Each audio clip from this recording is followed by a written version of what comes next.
श्री हरिवंश महाराज जी। महाराज जी, क्या कुंडलिनी जागरण के बाद हृदय से भावनाएं चली जाती हैं? क्या नींद कम हो जाती है? और इस अवस्था को कैसे संभालें? कुंडलिनी जागरण से तो भावना बढ़ती बच्चा।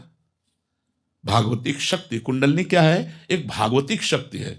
जो जागृत होती है तो उसमें दिव्यता होती, तेजस्विता होती, ज्ञान विज्ञान की स्फुरणाएं होती, भाव की धाराएं। तो अच्छा, नींद कम होना ये भागवतिक क्षेत्र में स्वाभाविक है। चाहे वो भक्ति से चलो, चाहे ज्ञान से चलो, चाहे योग से चलो, किसी भी मार्ग में चलो, भागवतिक मार्ग में नींद कम की जाती है। अगर स्वतः कम नहीं होती तो इसे कम किया जाता है। फालतू में समय सोने में नहीं बर्बाद किया जाता। 4 घंटे बहुत से बहुत, 5 घंटे, 3 घंटे, जितना संभाल पाओ।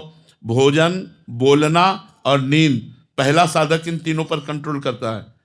रसेंद्री कंट्रोल में हुई तो जनेंद्री कंट्रोल में हो जाए। तो भोजन तो जनेंद्री भी कंट्रोल में हो गई। वाकेंद्री, बोलना, इससे भारी अपराध बनते हैं, वाणी से हम ज्यादा अपराध बनते हैं। सुनना, बहुत प्रपंच नहीं सुनना चाहिए। तो इसमें नींद पर काबू करना तो हर साधक का कार्य है। और जब आगे चलकर स्वतः नींद खत्म हो जाती है, धीरे धीरे वो शतोगुण बना रहता है, तो निद्रा, आलस्य, प्रमाद की कोई गुंजाइश नहीं रहती, जो भगवत चिंतन परायण रहता है। लेकिन ये बात कि कुंडलिनी जागरण होने पर भाव खत्म होने लगते हैं, ऐसा तो मुझे नहीं लगता। हम कुंडलिनी जागरण से तो और दिव्य भावों का स्फुरण होता है। जैसे सूर्य प्रकाशित होता है तो अंधकार का नाश होता है, ऐसे वो दिव्य शक्ति जैसे जैसे जागृत होती, वैसे वैसे भगवदाकार ब्रह्माकार वृत्ति बनने लगती है। तो आप जागरण कर रहे हैं क्या कुंडली? अच्छा, कई घंटे सिद्धासन में बैठते हैं? पौना घंटा। पौना घंटे में कुंडली जागरण होती है? अरे भाई, 3 घंटे बिना हिले डुले जब तक पद्मासन और सिंहासन में, सिद्धासन में नहीं बैठोगे, तब तक उसमें धक्का ही नहीं लगेगा। और प्राणायाम कितना करते हैं? प्राणायाम आधा घंटा। कैसा, रेचक, कुंभक, पूरक? नहीं। फिर नहीं महाराज जी, आपने लिखा है कि कुंडलिनी की बात की अवस्था को अभी कैसे संभालें? काहे को मजाक, अभी कुंडली जागरण की तुम बात कर रहे हो, अभी उसमें धक्का नहीं लगा यार। एक बार जो उसमें धक्का लगा ना तो महाराज जी, आपने एक बार बताया था कि पूरा उछल उछल के। अरे भैया, 6-6 घंटा एक आसन पर, 6-6 घंटे एक आसन पर, हिलना नहीं, डुलना नहीं।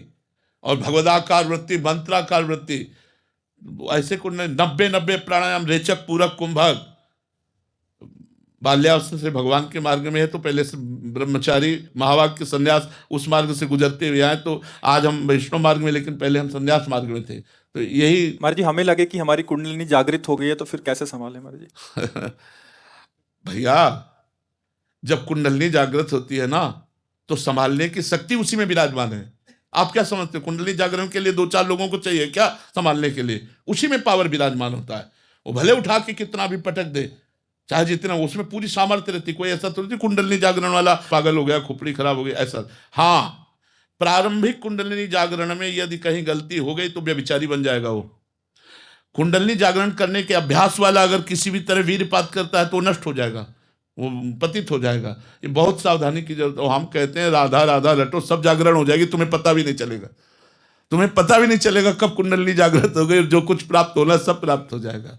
अब मान लो हमारी बात, राधा राधा जपो और आसनों पर बैठो, आसनों पर बैठने का अभ्यास करो। अभी तो आप क्लास ही नहीं कर पाए। 3 घंटे बिना हिले डुले, ऐसे भी नहीं करना, 3 घंटे बिल्कुल एक आसन पे। तब उसमें धक्का लगता है कुंडलिनी में। जब प्राणायाम, रेचक, पूरक, कुंभक, इन प्राणायामों के द्वारा तब उसमें धक्का, वो सोई हुई कुंडलिनी को धक्का लगता है, तब वो तो होश बदल जाते हैं। रात दिन मंत्राकार वृत्ति, पवित्र आचरण, पवित्र व्यवहार, किसी से कोई मतलब नहीं, तब ऐसे। ठीक है, प्रयासरत रहो आप। कुंडलिनी पर दृष्टि मत रखो, भजन पर दृष्टि रखो कि नाम न छूटे। अपने आप वो जागृत हो जाएगी, आपको पता भी नहीं चलेगा।